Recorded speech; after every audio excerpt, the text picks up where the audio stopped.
Neçə alma var balam? 4. Bəs neçə armud var? Aha. Biz armudların yanına içərisini qoysaq almalarla beraber olan. Birini. Aferin sana. Əyləş. Aydan. 3 tane 6'nı müqayisə elə Zeynəb. Aydan sen de 5 tane 10'u müqayisə et. 3 çoxdur Zeynəb 6. Aha. Aferin. Aydan 5 çoxdur 10. İndi necə qoyacaqsan işarəni? Çoxa tərəf. Ağzı açıq qoyacaq. Qoy görüm. Yaz görüm balam. Aferin. Əyləşin. İkiniz də yaxşı.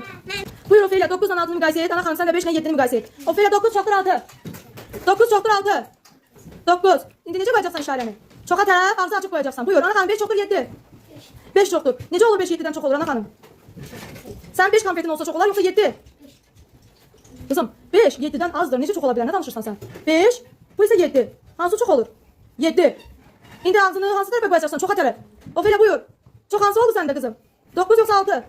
İndi ağzını 9'a tərəf açıq qoy. Buyur. Kızım bu nədir mənim balam? Uşaqlar indi müqayisə şərəsi sizə bir də təkrar xatırladacağım. Fatimə 4 çoxdur 4. Eynidir. Necə yazırıq onda? Necə yazırıq? Eyni olanda nə yazırdıq uşaqlar? Beraber yazırıq, bəli. Məryəm 7 çoxdur 7. Aha, onda hər ikiniz beraber işarəsi qoyursunuz. Buyurun. Əyləşin. 2 çoxdur 1. 1 çoxdur Yusuf. Sən bir konfetin olsa yaxşıdır yoxsa 2 konfetin? Aha. İndi çox olana işarəni necə qoyurduq? Bəhruz 2 çoxdur 0. Möhkəmdir Bəhruz. 2. İndi sizdə hər ikinizdə 2 çoxdur. Çox olana doğru ağzı açıq işarə qoyaq görək. Aha, aferin sana Bəhruz. Buyur Yusuf sen de hemen işarəni qoy. Bu çoxdur deməkdir. Yusuf diqqətli olaq. Yusuf nə gözəl işarə qoydun. Biraz dəyişiklik etsən lap gözəl olar mənim balam. Cəld olaq. Gülara 8 çoxdur 9. 9. Aferin sana. Buyur indi 9'a doğru işarəni qoy. Ağzı açıq. Aha. Resul sana baxın mən görmürəm Resul. Aha. 6 çoxdur 4 Resul. Aferin 6. Elay 10 böyükdür 1. Aha. Aferin size aziz balalar. Almış ya görsün beni yiyecek. 3 kızım.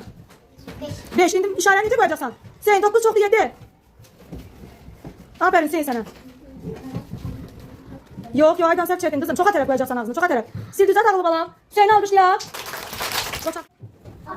Meryem 2 ile 4'ü müqayisə et. Gülbahar sen de kızım. 5 ile 6'ını müqayisə et. Gülbahar sen 5 ile 6'ını müqayisə et. Meryem de 2 ile 4. Meryem çiz kızım. Aha. 2 çoktu Meryem 4. Aferin sana Meryem. Aferin herkese. Almış ya. 1 ile 0 müqayisə et Aylin. Sen de 1 çoktu 0. Aha aferin. Etibar. Neçədən alma var? Say göre almaları. 3 yaz. Kubun içine 3. 3 yaz. Kvadratın içinde 3 yaz. Ben balım. Aha bananlar neçədən hadi? Neçədən hadi banan? 4 tane. Aferin sana.